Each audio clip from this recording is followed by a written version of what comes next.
Welcome to India next. Laddu మీద జోకులేస్తే ఊరుకోం. Pawan Kalyan serious warning. తమిళ హీరో కార్తీక్ కొత్త cinema Satyam Sundaram pre release event లో లడ్డూలపై జోకులు పేలటం పట్ల AP deputy CM Pawan Kalyan తీవ్ర ఆగ్రహం వ్యక్తం చేశారు. లడ్డూను ఉద్దేశించి కార్తీక్ చేసిన వ్యాఖ్యలను ఖండించారు. సినిమా ప్రీ రిలీజ్ ఈవెంట్ లో యాంకర్ వేసిన కొన్ని ప్రశ్నలకు హీరో కార్తీక్ స్పందించాడు. లడ్డూ కావాలా నాయనా అని కార్తీని యాంకర్ ప్రశ్నించింది.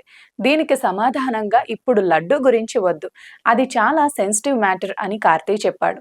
మీకోసం మోతీచూర్ లడ్డు తెప్పిస్తామని యాంకర్ అడగటంతో ఇప్పుడు లడ్డు గురించి వద్దు అని కార్తీ నవ్వుతూ అన్నారు. ఈ సందర్భంగా అక్కడ నవ్వులు విరబూశాయి. ఈ ఘటనపై AP deputy CM Pawan Kalyan ఆగ్రహం వ్యక్తం చేశారు. సినిమా వాళ్ళు మాట్లాడేటప్పుడు సనాతన ధర్మానికి మద్దతుగా మాట్లాడాలని, లేకపోతే మౌనంగా ఉండాలని సూచించారు.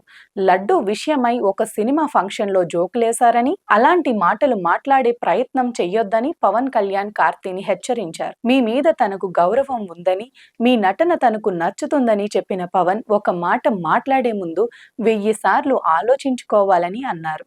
సినీ ప్రేక్షకులు కూడా సనాతన ధర్మాన్ని గౌరవించాలని, మీరు అభిమానించే హీరోల కంటే ధర్మం గొప్పదనే విషయాన్ని గుర్తించుకోవాలని పవన్ కళ్యాణ్ హితవు పలికారు.